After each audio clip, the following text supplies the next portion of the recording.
The Millennia Stories of Brian Aldiss, an Hegelian perspective.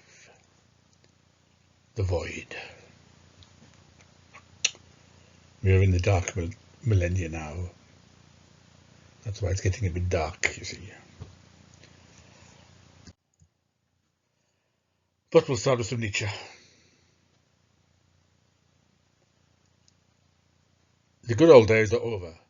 They sang themselves out in Mozart. How lucky for us that his Rococo still speaks to us, that his good company, his tender enthusiasms, his childish pleasure in chinoiserie and fancy flourishes, his courtesy of the heart, his longing for the delicate and the amorous, for dancing and tearful moments of bliss, his faith in the South might still appeal to some vestige in us. Oh, some day all this will be gone. But who can doubt that the understanding and taste of Beethoven will be gone even sooner, although he was only the finale of a transitional style and stylistic discontinuity, and not like Mozart, the finale of a centuries-old great European taste. Beethoven falls somewhere between a brittle old soul that is constantly coming apart and an overly young, future-oriented soul that is constantly on its way. A dusk of eternal loss and eternal wild hope lies over his music. The same light that lay across Europe when it dreamed with Rousseau, danced around the freedom tree of the revolution and ended up practically worshipping Napoleon. But how quickly this very feeling is now fading, how difficult it is to even know about this feeling these days, how foreign the language of this Rousseau, Schiller, Shelley and Byron sounds to our ear, these men in whom collectively the same European destiny which in Beethoven knew how to sing found its way into the world. You might have added Hegel there, because Hegel danced around a freedom tree of the revolution too. What became of German music afterwards belongs in Romanticism, which is to say, in a movement that was calculated historically even briefer, more fleeting and more superficial than the great entr'acte, that European transition from Rousseau to Napoleon and the rise of democracy. Weber. But what are Freischütz and Oberon to us in these days? Or Marsch's Hans Heiling and Vampire? Or even Wagner's Tannhäusen? Note he includes a rather obscure composer there, who was probably famous in his day, amongst famous composers. This music is gone, if not yet forgotten. At any rate, the whole music of Romanticism was not noble enough, not music enough, to have rights anywhere except in the theatre and in front of crowds. It was second-rate music from the very start, and real musicians took little notice of it. Things were different with Felix Mendelssohn, that halcyon master who, thanks to his easier, purer, happier soul, was quickly honoured and just as quickly forgotten. As a lovely incident in German music. Is Mendelssohn forgotten? I don't think so. But when it comes to Robert Schumann, who took things seriously and was from the start taken seriously himself, he is the last to have founded a school, don't we think of it today as a stroke of luck, a relief, a liberation, that just this Schumannian romanticism has been overcome. Schumann, fleeing into the sacred Switzerland of his soul, half Wertherisch, half Jean-Pauline by nature, certainly not Beethovenesque, certainly not Byronic. His mantra music is a mistake and a misunderstanding to the point of injustice. Schumann, with his taste, which was fundamentally a small taste, being a dangerous tendency toward calm lyricism and drunkenness of feeling, which is twice as dangerous among Germans, going constantly to the side, timidly excusing himself and retreating, a noble, tender creature who revelled in nothing but anonymous happiness and pain, a type of little girl and noli me tangere, however you say it. I don't know Italian or Latin, whatever it is. From the start, this Schumann was already a merely German event in music, no longer a European event like Beethoven, or to a still more comprehensive extent. Like Mozart, with Schumann, German music was threatened with its greatest danger, that of losing the voice of the European soul and descending to a mere fatherlandishness. Now this is probably to a philosophy of the future note, and it is very, very wrong in a lot of ways. But I'm not going to go into that. I'm just... One thing I want to draw attention to is the... Hold on a minute. It's getting a bit too dark.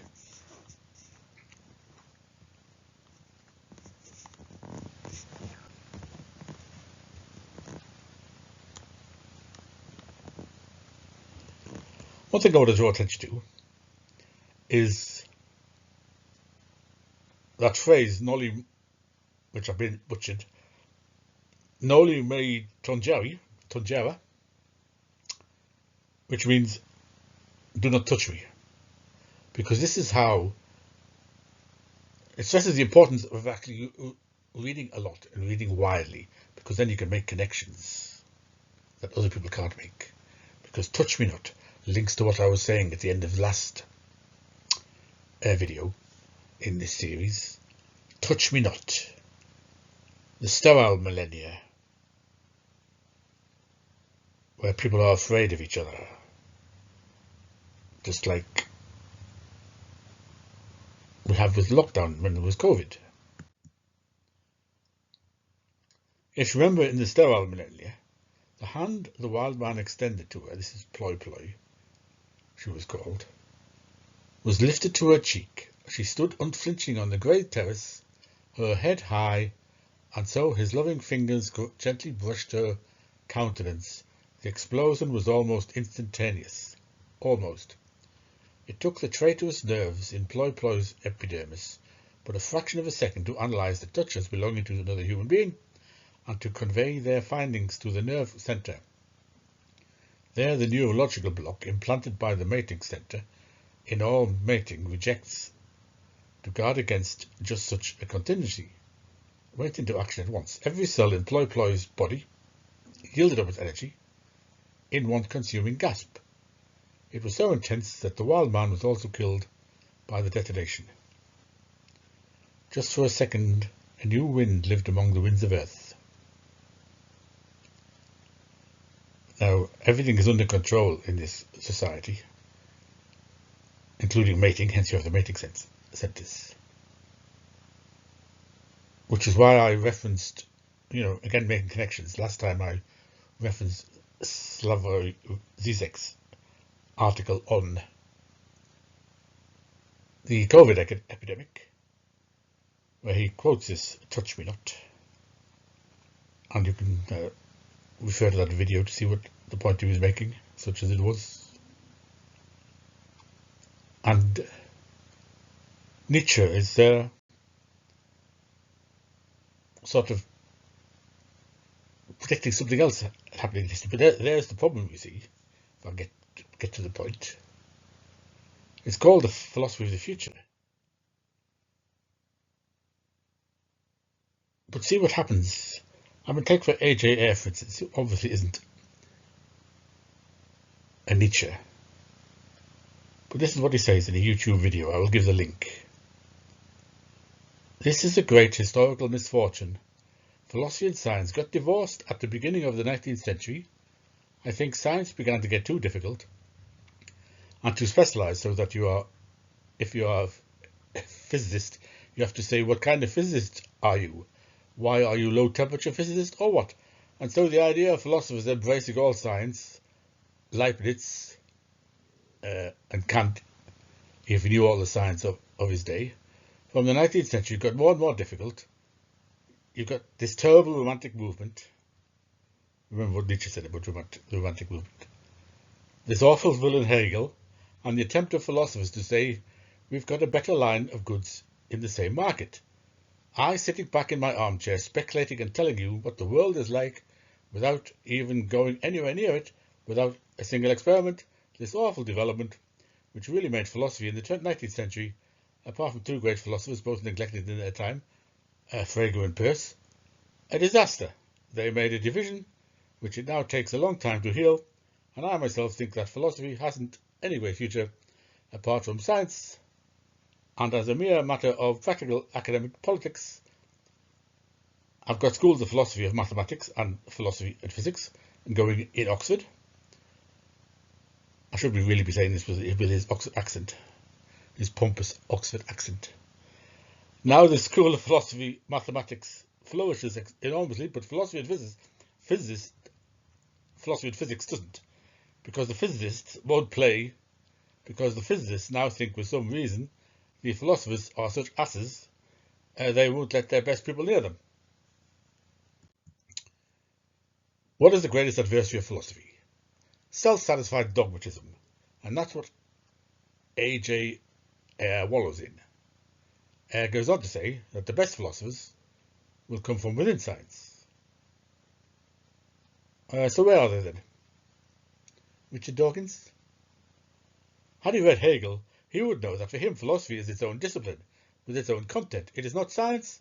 Could then have engaged with Hegel's thought, like philosophers are supposed to do, but as he knows nothing about it, then all he can do is present a caricature. In fact, it's a caricature of philosophy too. So what is philosophy's content, and where is it to be found? Hegel's solution. Philosophy can consolidate content through recollection, which allows philosophy to avoid putting itself in a situation whereby it is either serving or having any sort of authority over the natural sciences. Philosophy is thinking about thinking, and in recollection, the moment of action has passed, whatever relations are discovered between contents appertain to the knowledge of knowledge, not to actionable aspects in the specific domains of the contents themselves. To put it another way, philosophy can gain purchase upon the history of natural scientific thinking, along with all other kinds of thinking, to better account for the activity of thinking itself. As he says in the Philosophy of Right, only one word more concerning the desire to teach the world what it ought to be. For such a purpose, philosophy at least always comes too late. Philosophy as the thought of the world does not appear until reality has completed its formative process and made itself ready. History thus corroborates the teaching of the conception that only in the maturity of reality does the ideal appear as contingent, as a counterpart rather, to the real, apprehends the real world in its substance, and shapes it into an intellectual kingdom. When philosophy paints its grey in grey, one form of life has become old, and by means of grey it cannot be rejuvenated, but only known. The owl of Minerva takes its flight only when the shades of night are gathering. What emerges through studying the current stage of Geist, mind or spirit, is not a foundation or a single principle, but knowledge of knowing as presentation and recollection. This replaces our notion of knowledge as either acquisition or explanation. Hegel indicates the character of philosophy with an image of memory. We are not able to think comprehensively about content that is ongoing, content that is still thriving and growing. The sign that a content is ready for philosophy is that it has grown old and we regard ourselves as beyond it. The owl of Minerva flies. When the shades of night are gathering, wisdom is only possible after the day is done, after events are settled, when the shape of life has grown old. Hegel's point here is that wisdom is not invention, wisdom is recollection. This means that philosophy will have a determinate content, but the content will be serving a different end than it did in the hands of the natural scientist. The goal is spirit's insight into what knowing is, as he says in the Phenomenology. All the contents of philosophy, whether recollected from natural sciences, history, mathematics, religion, art, etc., are relevant only insofar as they help us to know knowing. We do not recollect them in order to then take part in the particular disciplines from which they are borrowed. So this allows philosophy to have content, and thus to pursue an investigation of thinking, not on abstract and vague terms, but in very concrete terms. Recollected in itself is ready for conversion into the form of being for self. That's from Hegel, which is to say, philosophy gathers up life for thinking in such a way that it's thinkable. Philosophy demonstrates the unity of being and thinking by thinking through what is not what will be or could be or should be. Philosophy gathers, it does not produce, and this requires a great deal of patience. So Hegel's writing is mainly genealogical. All philosophers can do is recollect, and if all we can do is recollect, then everything that gets us there must be the path of how we got there in the first place. So everything in Hegel is genealogy. That is the key to understanding his philosophy. You might have heard us said of Hegel that he declared the end of history, the end of art, the end of some other activity or whatever. Of course, he doesn't actually put it that way, but if whatever issue we are considering is not at an end in some way, then philosophy could not gather up its recollected content. Recollection as a contemplative or theoretical activity requires content that has matured, taken determinate shape in succession, revealed the development, are together with an underlying, as well as together with an underlying rhythm of activity. By knowing such activities, that gives development, knowing comes closer to recognizing itself as a developmental activity. Philosophy as a rational recollection is brought closer to the form of science so that it can set aside the name of love, of knowing, and be actual knowing. As the recollective system of science, it is the philosophy of philosophy. The phenomenology of spirit presents the various shapes of spirit in stages on the way through which spirit becomes pure knowledge. Phenomenology, for the philosophical study of objectivity and reality as subjectively lived and experienced. And once a particular form of spirit is presented, it is undermined because the aim of the work is to reduce our attachment to thinking in images. The kind of thinking that we are trying to recollect through presentation is speculative thinking, which is antagonistic to the ease and comfort of stable images. Speculative thinking conflicts with the imagination. Images presented are undermined and negated, often not even fully formed before they are already falling apart. Our mental life is anchored in familiar representations. Philosophy as the knowing of knowing requires the negation of this familiarity in the interest of thinking and on behalf of the activity of the universal self.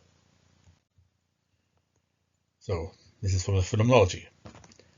But that in action as such, detached from what circumscribes it, what is bound and is actual only in its context with others, should attain as an existence of its own and a separate freedom. This is the tremendous power of the negative. It is the energy of thought, of the pure I. Spirit wins its truth only when, in utter dismemberment, it finds itself. It is this power, not as something positive, which closes its eyes to the negative, as when we say of something that it is nothing or is false, and then having done with it, turn away and pass on to something else. On the contrary, spirit is this power only by looking the negative in the face and tarrying with it. This tarrying with the negative is the magical power that converts it into being. The labour of the negative, the job of which is to do justice to the dynamism and abundance of philosophy's gathered content. But if we do not absorb ourselves in the images, we will miss the force of the negation, and the work of negativity will begin to appear like an imposed method rather than the inattention found in things. The dark millennia. This is how it begins. Against the law of transience may be set one of its ancillary laws, the law of endurance. The planet Earth plies almost eternally about its sun, swinging its small cone of night with it like a blue sail. For the solar system, there is only one long day, an energy bath of radiation without end. That day is the prime product of the sun. The night, each planet fashions its own nights as long as the sun burns, trailing out its marigold veins of fire across the adjacent void. We'll get to the void later. Life devours its uninterrupted day. Only the tiny individual lives must endure their own nights. Within the gaudy glare of the solar system, that whirlpool of heat and noise, night has little place. It must hide where it can behind planetary bodies, inside skulls, at submarine depths. Earth turns through many nights and myriads of individual deaths during that length of time. It all makes no difference. Life, death, and the sun, these are the constants. We call this period the dark millennia and pass on because there is no point in looking back, nor do we find a great deal changed on Earth at the end of the dark millennia. The constants see to that there is a new stratum of sedimentary rock. Another ice age has come and gone. Modifications of the lower jaw and the intestinal flora of humankind are barely discernible. A few modest cities huddle on some of the other solar planets. The continents have changed and fresh sands gleam at their edges. A new animal runs on the savannas, rejoicing in its strength, and of course, just a moment, my computer's come unplugged.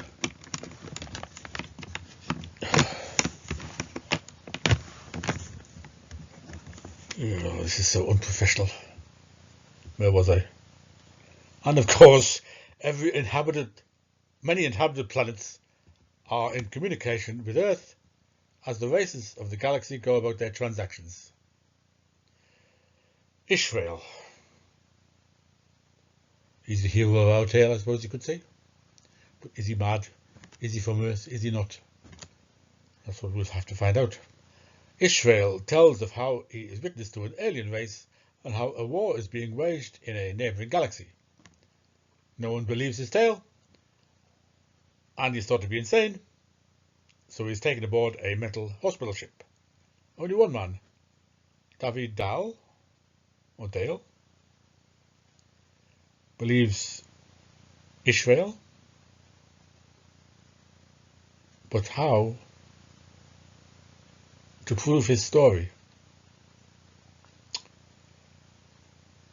Oh, Israel always reminds me of Moby Dick, Ishmael, but that's probably, like I said, finding connections is good, but maybe that's just a coincidence. I don't know. I don't think there's any connection there, really. Davy, we were told at the beginning of the story that he has a buttercup in his tunic, which is very important. It's beginning to wilt. Spending a lot of time with Israel begins to see things through Israel's eyes. What was once not of interest now excites his interest. An uncountable miles of track from Israel's viewpoint. Israel is at the moment looking out of a window at looking at what is a primitive transport system, actually, on a remote globe. That's how he sees it now, through Israel's viewpoint. Was Israel born on Earth or not? Now around the globe stretches not sky, as Davy had once idly thought of it, but a huge, complex highway called space. Not a simple nothingness, but an unfathomable interplay of forces, fields and planes. Israel laughs to hear that the Earth word space he finds very amusing, because he calls it not space, but a maze of stresses. And you might well be crazy. If you were thought crazy, how would you prove yourself sane? Answer in the comments. Nobody in Bagara, this is the city where it takes place, talks like he does. And through the maze of stress fields, Israel claims, rode the interpenetrators, which Davy thinks of as spaceships, but they're not actually spaceships, as Israel characterizes them. They are not made of metal, but of mentally powered force shields, which feed on the stress fields and change as they change. Hence, the people of the galaxy ride in safety between the civilized planets, according to Israel. Eventually, Davy is denied access to Israel. I don't know if that's a Freudian slip or not. He is told he is a sick creature, haunted by the spectre of persecution. His captors justify to themselves how much they have tried to help him, but he is clearly revealed as hopelessly, even dangerously unbalanced. Quite candidly, there's hardly a disorder in the book that isn't present in greater or lesser degree, and we've not unravelled them all yet.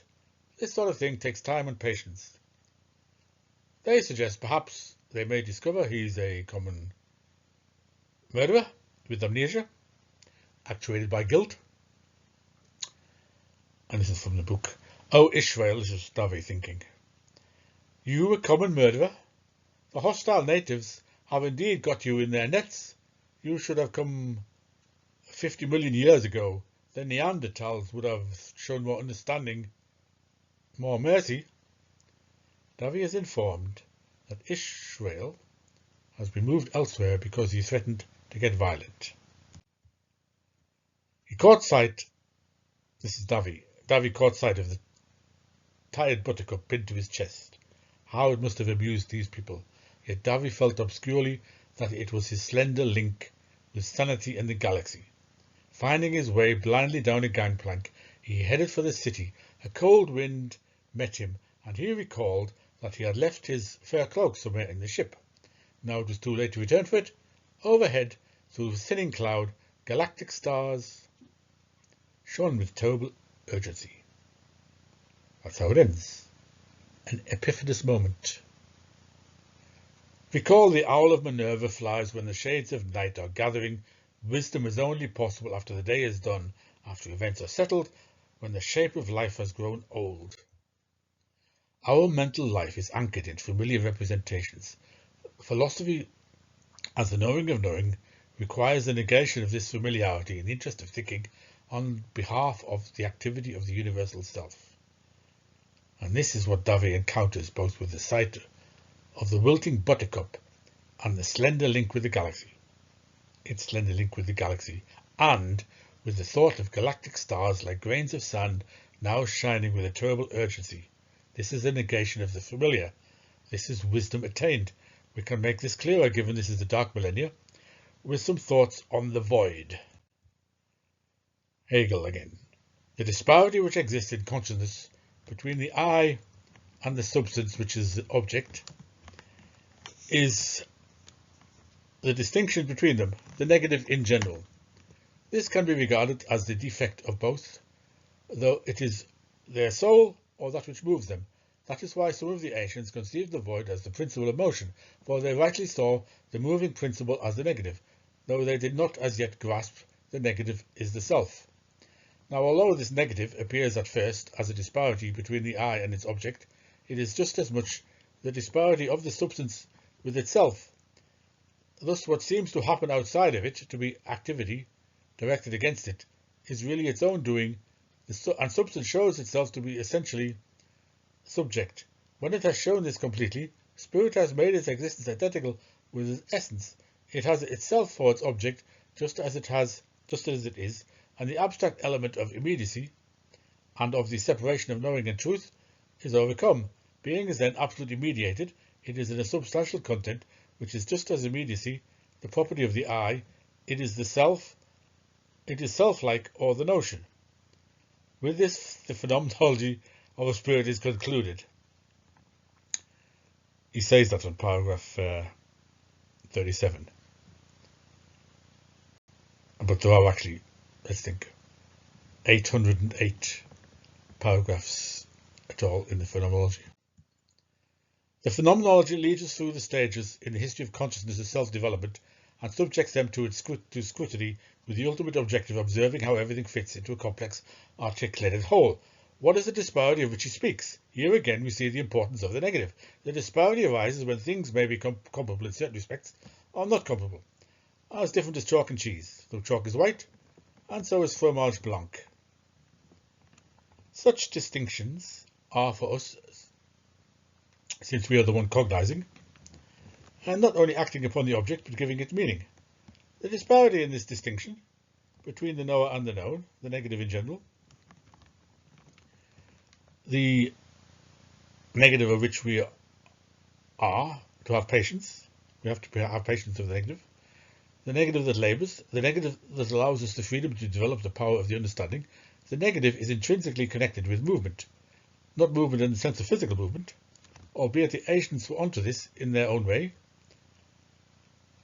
as when they conceived of the void as the principle of motion, seeing the moving principle as the negative. The ancients were onto this indeed, and yet did not quite grasp the negative as the self, as we now can do.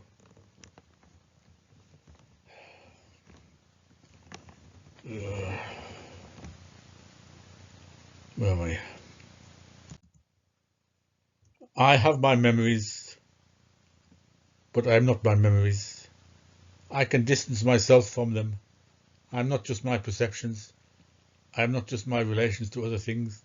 I am a free being. I can move or I cannot move, like I've just moved now to get this light working.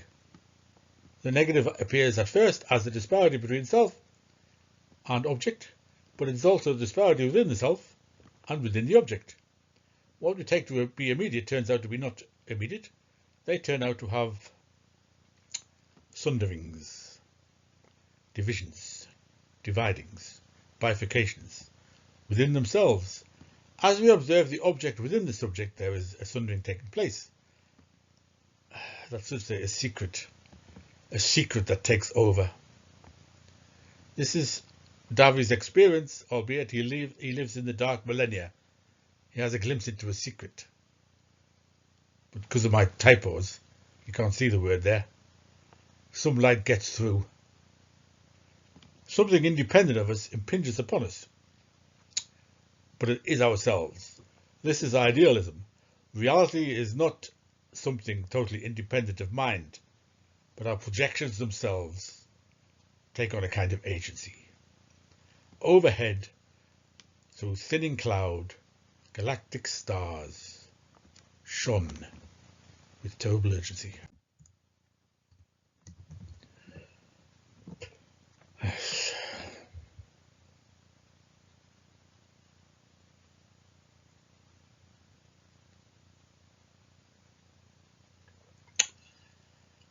Finely crafted fiction, can really bring philosophical ideas to life. I could continue this forever, really.